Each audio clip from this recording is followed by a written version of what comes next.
Shalom, shalom, shalom à tout le monde. Soyez bénis toutes les familles qui vont nous suivre, toute maison que cette vidéo va entrer. Soyez bénis, que le Seigneur vous fasse du bien. Alléluia. Quand il descend, tout s'arrête. Entre ciel et terre, quand tu descends, oui, tout s'arrête. Cette chanson, il y avait un jour que j'étais en train d'écouter. C'est une chanson que j'aime bien. Mais un jour, j'étais en train d'écouter cette chanson. Le Saint-Esprit a voulu que je puisse l'écouter différemment. En fait, j'étais en train de chanter. Quand tu descends, tout s'arrête. Dans mon esprit, le Saint-Esprit m'a montré comment tout s'arrête quand il descend. C'était comme si la terre était stoppée. Tout était stoppé en fait quand il est descendu. Alors j'avais senti une paix intérieure en moi. Je ne sais pas dans quelle situation que cette vidéo va vous trouver. J'ai vraiment voulu introduire notre émission d'aujourd'hui avec cette chanson. Quand il descend, tout s'arrête. Réellement mon frère, ma soeur, quand il descend, tout s'arrête. Je ne sais pas ce qui est en train de vous agiter. Je ne sais pas quelle situation que vous êtes en train de vous trouver en ce moment qui vous agite. Mais mon frère, ma soeur, réalise, quand il descend, tout s'arrête. Quand il descend, la maladie prend fuite. Quand il descend, l'oppression prend fuite. Quand il descend, le voie démoniaque prend fuite. Quand il descend, il y a la paix, il y a la joie. Alléluia. Quand il est descendu dans le bateau, quand les disciples étaient dans la barque, il lui a dit, Jésus était là, il était endormi. Et les disciples étaient en train de s'agiter.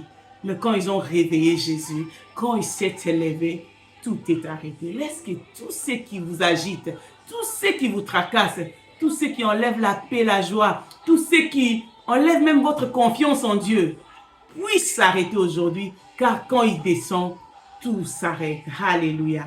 Shalom, shalom à tout le monde.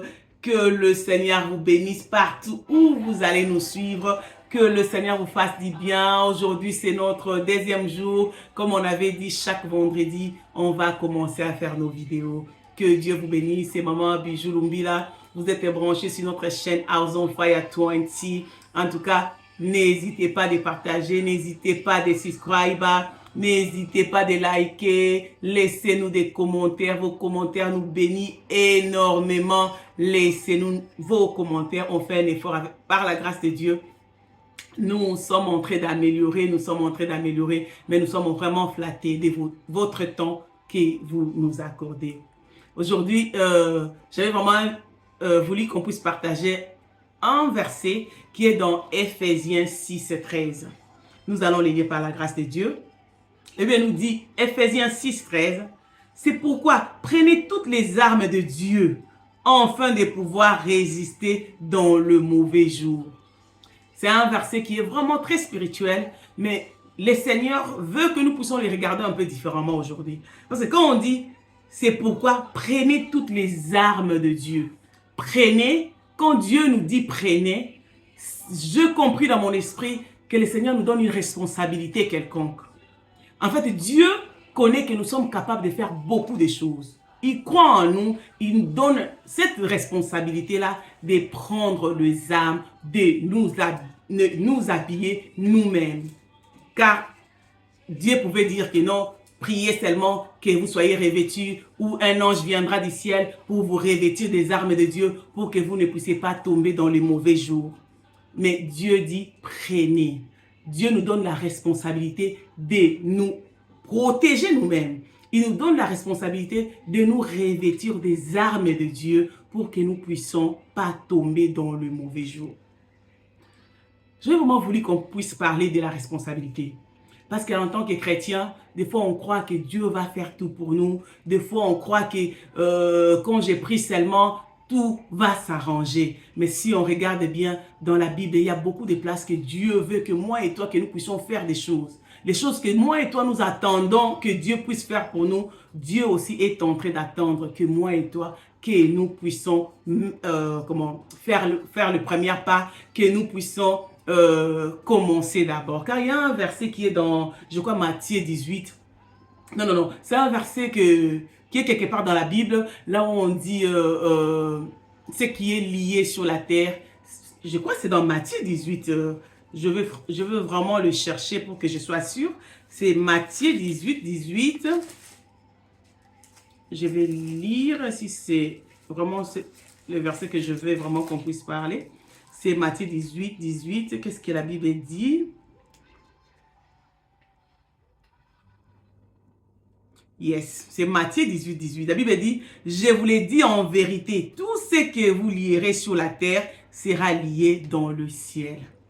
Dieu dit tout ce que nous allons lier sur la terre. Donc la terre a une obligation de commencer à faire quelque chose avant que les ciels puissent l'adopter.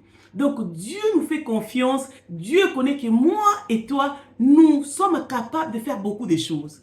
C'est pourquoi il nous donne même la responsabilité que ce que vous allez lier, ce que moi et toi nous allons faire ici sur la terre, et les ciels aussi va adopter, les ciels aussi va accomplir. Quelle grâce! Dieu nous fait confiance, Dieu connaît que nous sommes des adultes, nous ne sommes pas des enfants. Parce que si vous regardez dans ces versets d'Éphésiens, quand l'apôtre Paul écrivait cette lettre, il écrivait aux chrétiens, il ne l'écrivait pas aux païens. Il a dit, revêtez-vous, prenez toutes les armes de Dieu.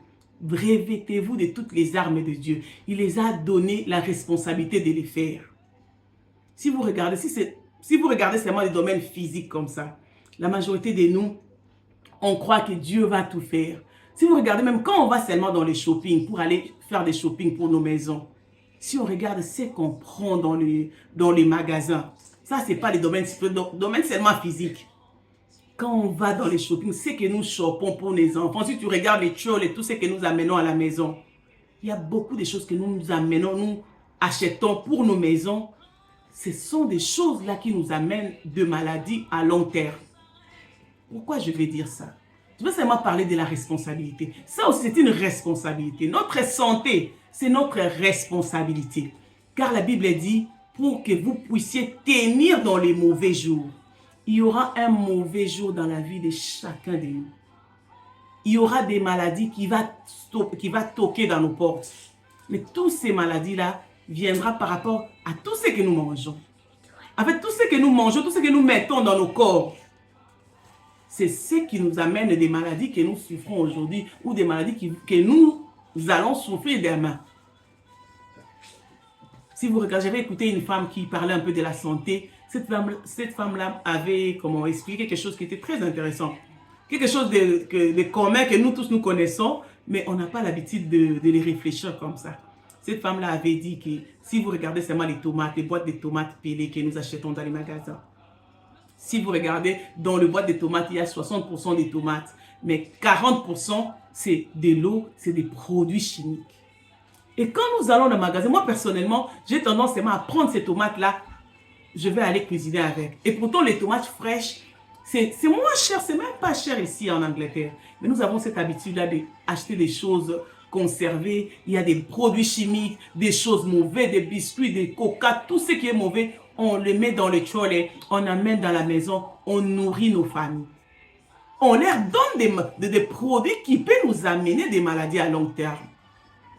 Cela montre seulement que nous ne sommes pas responsables parce qu'un jour, la maladie va toquer dans nos portes. C'est pourquoi Paul avait dit, prenez toutes les armes de Dieu. Ça aussi, c'est une forme de responsabilité. Dieu nous appelle à être responsables, même dans les shopping, même dans tout ce que nous amenons dans nos maisons. Aujourd'hui, nous souffrons de diabète, nous souffrons de beaucoup de choses. Tout cela, c'est par rapport à ce que nous mangeons. Ces versets, c'est vraiment un verset très spirituel, mais je veux vraiment que nous puissions les parler dans in a way of very practical. Parce que je ne veux pas seulement que nous puissions prendre toutes choses spirituelles, que nous regardons aussi dans les physiques comme ça, quoi. Si nous regardons même nos temps, la Bible dit, rachetez les temps car les jours sont mauvais. Mais nous dépensons nos temps d'une manière pas vraiment responsable. Il y a des gens qui restent regardant la télé de 24 séries. Il y a des gens qui restent regardant des vidéos dans le YouTube. C'est bien de regarder les vidéos. Si seulement des vidéos que nous regardons sont des vidéos qui vont nous aider dans les domaines que nous voulons exceller, ça va. Mais si nous regardons seulement les vidéos pour rigoler, pour se divertir, c'est bien aussi de relaxer. Mais si nous passons notre temps à regarder des choses comme ça qui nous bénéficient à rien, en tout cas, ça, c'est pas être responsable. Paul a dit, revêtez-vous les armes de Dieu pour que nous puissions, pour que vous puissiez tenir dans les mauvais jours. Il y aura un mauvais jour où que tu vas te mettre là, il y a un boulot, un bon poste de boulot, qu'on cherche quelqu'un seulement qui a une qualification. Le moment où vous avez passé votre temps à regarder des vidéos dans le YouTube et vous ne pouvez pas prendre ces postes-là parce que vous n'avez pas géré votre temps prudemment. C'est manque de responsabilité. Paul écrivait aux chrétiens d'Éphésiens. Il leur dit, revêtez-vous des armes de Dieu pour que vous ne puissiez pas tomber au mauvais jour. Il leur demandait seulement être responsable, car il y aura un mauvais jour dans la vie de tout le monde. Dans la vie de chacun de nous, il y aura un mauvais jour. Même si nous vivons bien, il y aura toujours un moment où vous vous mettez comme ça, il y a quelque chose qui tape à votre porte. Yeah. Même les problèmes de finances. Dans la manière où nous dépensons notre argent, on achète des choses que nous n'avons pas besoin. On achète des enfants, des clothes, des habits. Ils ont déjà beaucoup des habits. On achète. On dépense de l'argent sans être responsable. Même les fourmis qui n'ont pas l'intelligence que Dieu nous a donnée, ils savent comment garder leur nourriture pour manger après, quoi. Mais nous dépensons nos argents. C'est pas comme ça. Paul a dit, revêtez-vous des armes de Dieu pour que vous ne puissiez pas tomber au mauvais jour.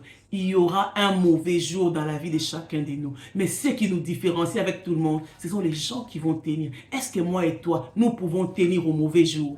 De la manière où nous mangeons des mauvaises choses. Si la maladie toque dans notre porte, est-ce qu'on pourra survivre? Si il y a une offre d'une maison qu'on est en train de vendre à moins cher, est-ce que moi et toi, on peut avoir de l'argent qu'on avait gardé ou on avait économisé pour acheter cette maison-là? Non, parce que nous dépensons notre argent seulement comme ça avec des choses qui n'est pas vraiment importantes. Cet verset d'Éphésiens 6, 13, c'est un verset très spirituel, mais j'avais vraiment voulu, parce que quand tu lis ça, je sens que Dieu avait vraiment cru aux chrétiens d'Éphésiens qu'ils étaient capables d'être responsables. Ils étaient vraiment des chrétiens responsables. C'est pourquoi Dieu les avait ordonnés de revêtir les armes de Dieu eux-mêmes. Dieu n'avait pas envoyé un ange pour les revêtir eux-mêmes. Même dans le domaine de prière, combien de chrétiens nous ne sommes pas responsables même pour prier? Il y a des chrétiens qui croient que Dieu va tout faire. Il y a des chrétiens qui croient que le pasteur, les hommes de Dieu, va prier pour eux, jeûner pour eux, et ils sont là seulement assis, recevoir les bénédictions. Ça, c'est faux. Dieu ne contredit pas sa parole. Dieu n'aime pas les paresseux. Même pour lire la Bible, combien d'entre nous lisons la Bible? La Bible, c'est la parole révélée de Dieu. Dieu a mis toutes ces instructions dans la Bible. Mais combien parmi nous lisons la Bible? Surtout dans ma communauté. Nous aimons bien le Seigneur, mais nous ne lisons pas la Bible. Nous ne connaissons pas la Bible. Il y a des chrétiens qui lisent la Bible seulement les dimanches quand ils vont dans l'église. On leur donne un verset et ils lisent, c'est tout. On ne lit pas la Bible, mais comment on va connaître la volonté de Dieu si on ne lit pas la Bible?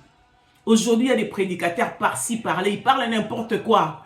Ma soeur, mon frère, lis la Bible pour toi. Dieu va te parler personnellement. Il y a maintenant les gens qui prêchent n'importe comment, ils prêchent par rapport à ce qu'ils connaissent. Mais si tu as l'habitude de lire la Bible dans ta maison pour toi-même, Dieu va te parler personnellement. Car il y aura un mauvais temps dans nos vies d'une manière ou d'une autre. Vous connaissez les paraboles de Jésus que Jésus avait dit, il y avait deux maisons, l'un qui était bâti sur les sables et l'autre qui était bâti sur le roc. Mais quand le vent est venu, le vent était venu pour ces deux maisons. Même la maison qui était bâtie sur les rocs et la maison qui était bâtie sur les sables, toutes les deux maisons, il y avait un vent qui avait frappé dans ces maisons-là. Donc cela veut dire seulement qu'il y aura un vent d'une manière ou d'une autre. Dans nos vies, dans nos maisons, dans nos finances, dans nos carrières. Mais ce qui va nous différencier, c'est seulement les gens qui étaient responsables, qui avaient écouté de mettre les armes de Dieu, de se revêtir les armes de Dieu pour qu'ils ne puissent pas tomber au mauvais jour. Comme on était en train de dire tantôt, dans Ephésiens 6, 13, comme on a dit, l'apôtre Paul écrivait aux chrétiens d'Éphésiens, en leur disant, revêtez-vous les armes de Dieu pour ne pas tomber au mauvais jour. Alors, il avait énuméré les armes. Il y a, je crois, 7 armes ici. On n'aura pas le temps de les lire. On va revenir prochainement pour qu'on puisse en parler dans les détails. C'est vraiment un chapitre que j'aime bien. Mais aujourd'hui, on va seulement parler de la responsabilité. Et il y a un arme qu'on a énuméré ici, que j'avais vraiment voulu qu'on puisse en parler. C'est dans 18. Ephésiens 6, 18. Nous allons les lire. Non, c'est Ephésiens 17, pardon. Non, 18. On les lit au nom du Seigneur. La Bible dit, faites en tout temps par esprit toutes sortes de prières et de supplications. Veillez à cela avec entière persévérance, en priant pour tout le saint. Je vais seulement dire ce que Paul a dit, faites en tout temps par esprit toutes sortes de prières. Ça, c'est vraiment une arme que j'avais vraiment voulu qu'on puisse en parler aujourd'hui. Après avoir parlé de la responsabilité, que nous puissions parler de l'arme de la prière. Faites en tout temps en esprit toutes sortes de prières. Celui qui prie, c'est quelqu'un qui est responsable. Celui qui ne prie pas, papa ou maman, tu as des responsabilités, tu as des enfants, tu as tout ce qui t'attend. Quand tu ne pries pas, c'est vraiment une manque de responsabilité. Car la prière, c'est une arme défensive et une arme offensive. Quand nous prions, nous nous protégeons et nous stoppons aussi ce qui peut venir pour nous détruire. En tout cas, aujourd'hui, dans la vidéo d'aujourd'hui, si je veux que vous puissiez retenir quelque chose à la fin, retenez que la prière, c'est très important. Quelqu'un qui ne prie pas, c'est quelqu'un qui dit que je peux faire avec mes propres efforts. Et pourtant, c'est difficile quand tu veux te défendre toi-même, surtout dans ce monde. Il y a un monde physique et un monde spirituel. Pour que moi et toi, nous puissions défendre nos familles, défendre nos maisons, nous devons prier. Car la prière, c'est vraiment une arme très importante. Comme dans tout l'arme, quand nous appelons l'arme comme une arme que les soldats vont en guerre avec, il y a aussi des bullets. Il y a des missiles que nous devons utiliser quand nous avons l'arme. Il y a 3 missiles que j'avais vraiment voulu qu'on puisse parler quand nous utilisons l'arme de la prière. La prière, c'est bien, mais quels sont les bullets, quels sont les missiles que nous allons utiliser dans notre arme de la prière? Nous avons 3 missiles. La première missile, c'est la parole de Dieu. C'est pourquoi c'est vraiment important que toi et moi, nous puissions lire la Bible. Car Dieu, on parle avec Dieu par rapport à ce qu'il a dit. On dit, quand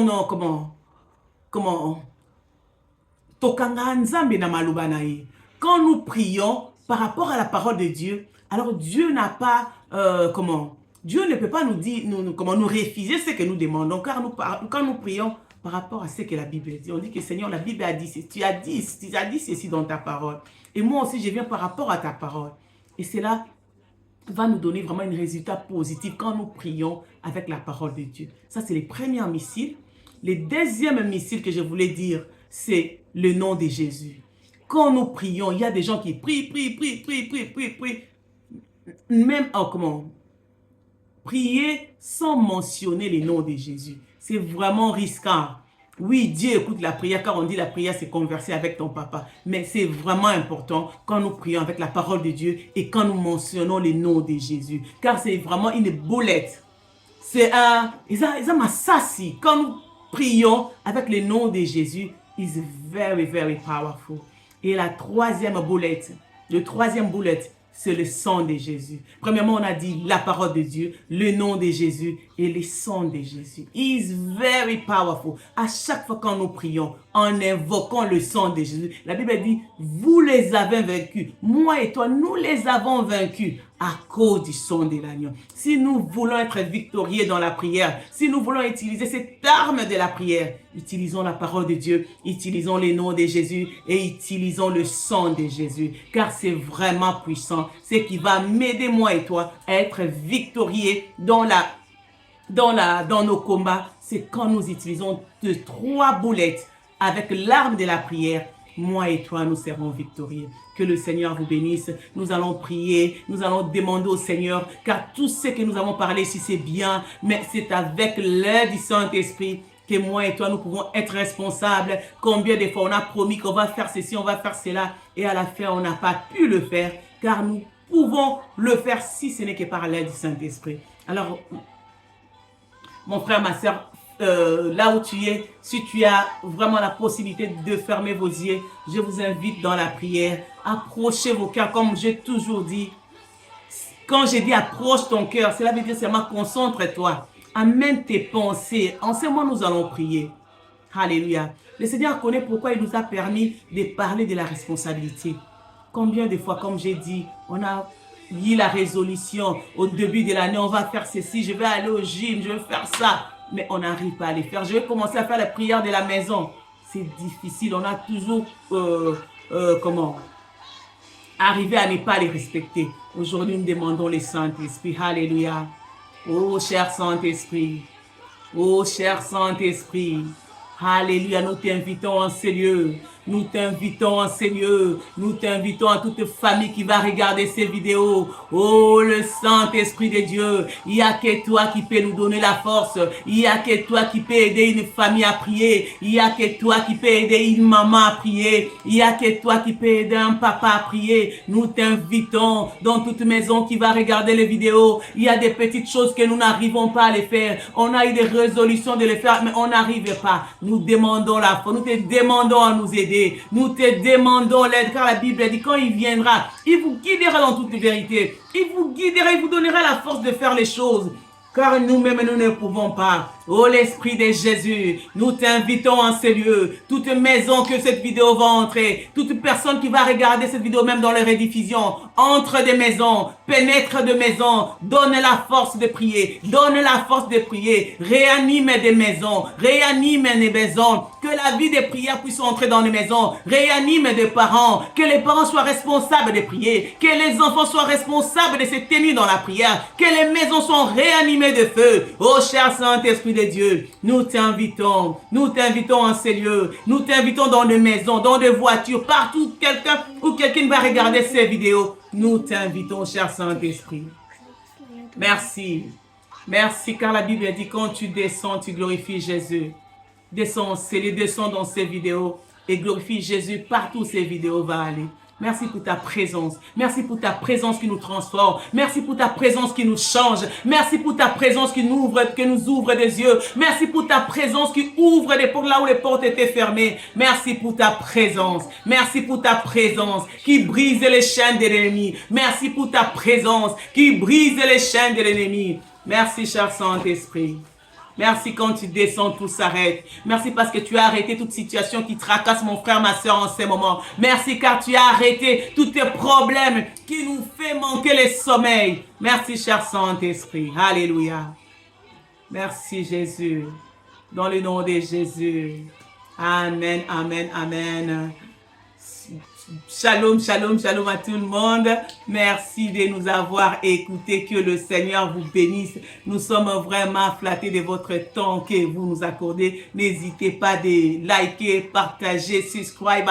Partagez à quelqu'un. Cette vidéo, si ça vous a béni, ça peut aussi bénir quelqu'un d'autre. Que le Seigneur vous garde. On se retrouve vendredi prochain par la grâce de Dieu. Mama Bijou Lumbila. God bless you. See you soon. Bye bye. God bless.